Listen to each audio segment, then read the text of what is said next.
Hey guys, how is everybody doing? Today I'm going to be talking about one of my favorite movies of all time and one of my favorite action horror movies of all time, Aliens. And apparently, I believe this is actually my first ever James Cameron reviewed movie on my channel.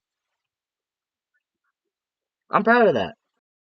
Starting off with my positives on Aliens, and which it does live up to its title, Aliens. Instead of seeing one singular xenomorph, we get to see a whole bunch of them. We get to see them in packs, we get to see them in groups, we get to see the source of the xenomorphs, which I will be talking about later.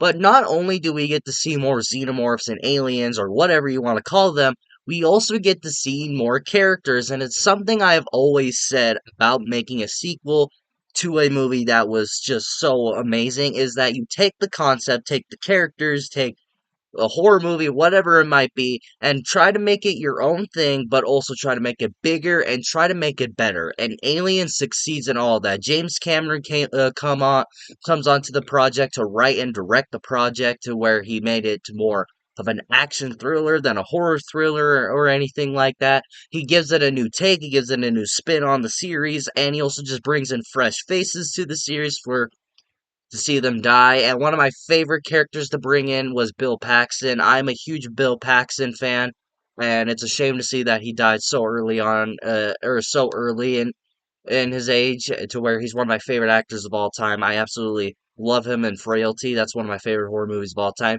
Shame on you if you've never seen the movie before. But yeah, seeing Bill Paxton come in as one of the new characters, he's hilarious. It's like, game over, man. Man, game over, man. It's game over. Game over. And what's funny is that he's also in Predator 2. It's funny how he's in Aliens and Predator 2. Why wasn't he in Alien vs. Predator 2? Wasted potential there. Or did he pass away before that movie came out? I don't know what year he passed away. No, wait, it was 2017. Still for to say that. But you also get Lance Hendrickson as like the new AI robot thing, artificial human, I think he likes to call himself in this movie. But seeing fresh faces, seeing new characters for Ripley to interact with, I like all these characters. It's always fun to see just new characters come into where they're like these soldiers. I just love the new characters. I already talked about her in the first movie, but I feel I need to talk about her again in this movie. And Ripley, she, like I said in the first review, she's one of my all-time favorite final girls, right behind Sidney Prescott for being my favorite of all time. And what I love about her in this one is that I feel her role in this movie kind of inspired Sidney Prescott to where in the sequel she's more badass, she's more aware of the xenomorph, she knows how to aware them, how to kill them, how to know their deadly spots, I guess. I don't know what word I'm looking for to where she just knows how to go up against the xenomorphs this time. So she's telling all these people like, okay, this is how they are. And even like if one xenomorph on my ship was able to kill all six of my friends, then a whole group of these things will be able to take you out like you're nothing. And I absolutely love her in this movie. She's just so much badass. She's just so more survivor in her in a way to where in the sequel she seems more of a badass character to where she's easily able to take out these xenomorphs since she's already taken out one, so she knows how to find their she knows how to find their weak spots, excuse me. So she knows how to fight these things now. She knows how to kill these things now.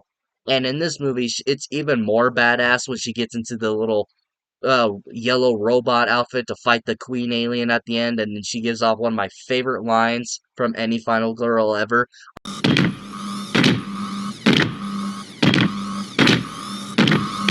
Get away from her, you bitch!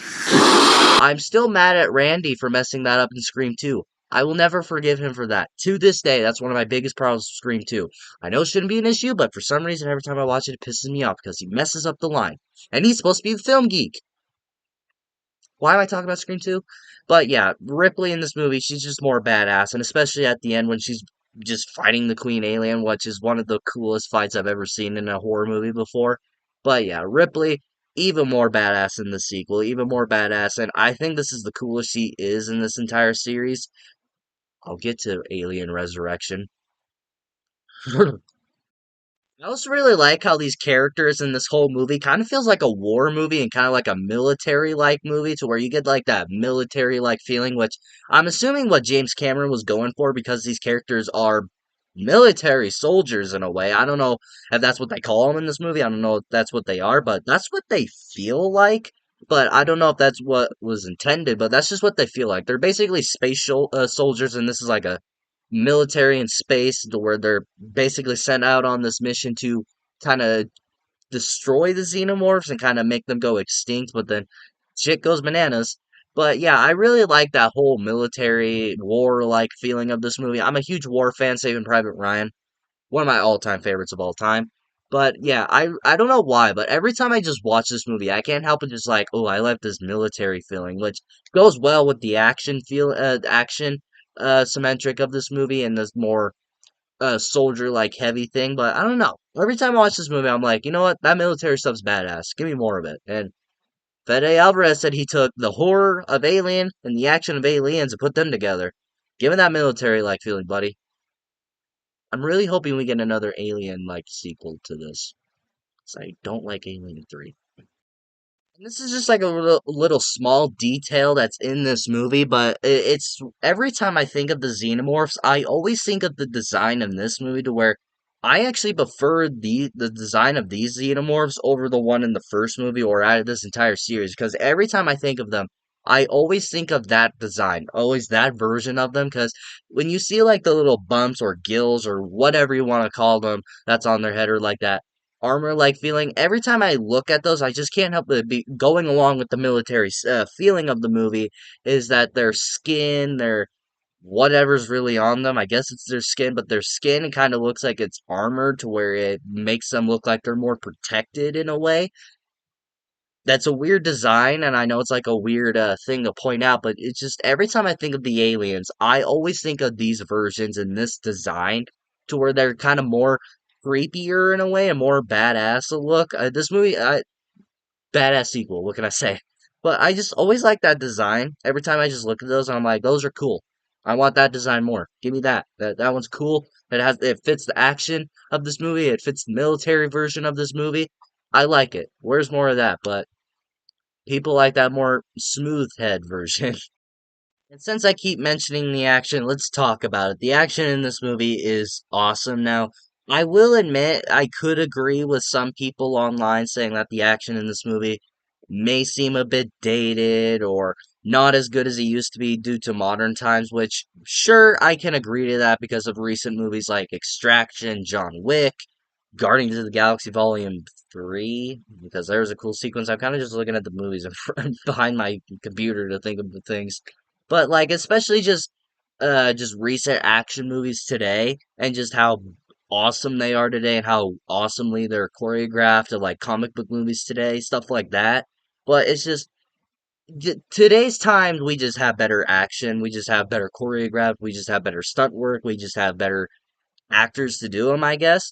But when you watch this movie, every time I rewatch it, I just feel like, the action in this movie, especially for the 80s, it's still good. Especially if it's just a movie about these group of people just going up against a bunch of aliens, it's still good. Like I don't expect like A plus action, A plus like choreographed sequences or anything like that. But it's just cool. It's just seeing a bunch of people just shoot a bunch of aliens, shoot a bunch of things. Like the action's still good, especially towards like the final act of the movie to where like Ripley versus the Queen alien. Like just stuff like that. Just like little small action sequences. There's nothing to blow your mind over. But the one that always blows my mind every time I watch it is that whole sequence to where there's like the whole power gets shut out and it's just red lights and they're like tracking them down. They're seeing on the meter that they're there, that it should be in front of them, but they're clearly not. And then they realize they're up above them, which is a creepy moment. And then they just look up there and they're coming towards them. They're shooting at them. They slowly go into the vents. They go to a different room. Just that whole sequence. That is the best action sequence in this entire movie and one of my favorite moments of the entire franchise. So yeah, like if you want to say the action is outdated, I won't argue with you, especially today's day and day, but day and day, but today's day. But it's still good. I do think it's still entertaining and fun to watch, but again, I probably wouldn't argue. But for a movie that's more trying to be an action thriller movie and a more action set film, which they absolutely do. And I would contend this is more of an action movie than a horror movie, but I'm still glad they kept the more horror vibe still there from the first movie because that first movie is very much a horror movie. That is very much a horror film. But in this movie, it's an action movie. It's full blown action. And I always said that, but I do like how they still have the horror vibes of the film there. Like, my favorite sequence that just tells you that there's still horror in this movie is the whole sequence where Ripley and Newt, what the fuck kind of name is Newt, by the way? Who names their kid Newt? But when they're just sleeping in the room, and then like Ripley wakes up and sees tables knocked over, and us as the audience are like, "There's something in that room," and Ripley instantly just knows it. She's looking around, trying to see if there's anything there, and she realizes there's something in there. There's something in there with them, and she slowly tries to make herself way to the door. Then all of a sudden, a face hugger comes out of nowhere and tries to lock onto her face, and that whole sequence to where, as the audience, you don't know where the thing is, and those things will are quick and they will easily just catch up to you. So that whole sequence is absolutely terrifying, and I have said to this day that is one of the scariest horror sequences I have ever seen because it's like legitimately scary. And I don't know why. Even when I was younger, I was like, "Oh, this is freaky. Go away." But just that whole sequence where the facehugger's trying to get onto Newt and the facehugger's trying to get onto Ripley, that whole sequence just show that there's still horror there. And even the action sequence I talked about a minute ago, to where you see where they're trying to track down the aliens and they're like, well, they should be in front of the door or they should be past the door, but it's not reading it right, they all think. And then they look up to the vents and they're slowly comes towards them. That's a pretty scary moment. So I'm very glad they still made this movie a more action centric movie, but they still kept the horror moments of the first movie and they carried it on to here to where that's why I've always said even when even when the series turned to more action, it still had its horror moments.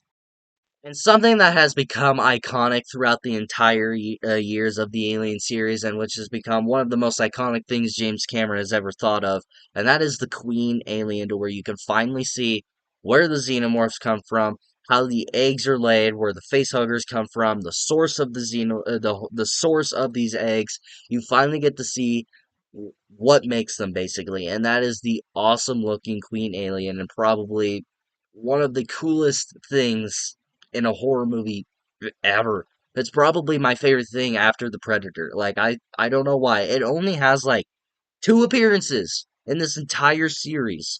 You see it in Aliens and Alien vs Predator. I don't know why it's an Alien vs Predator, but I won't complain.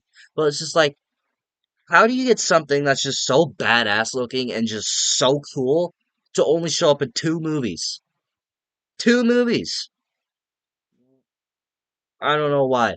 But James Cameron does technically kill it at the end of this movie, so shame on you. But I absolutely love the Queen Alien. It's one of my favorite alien designs, one of my favorite creature designs. It's one of my favorite things out of this entire series. Probably my favorite thing because I absolutely love it for some reason. But it's just so creepy, so cool. And the final fight between Ripley and the Queen Alien, it's so goofy to watch because you know it's just a puppet, but you can't just help be entertained just seeing a giant yellow robot just fight a giant alien.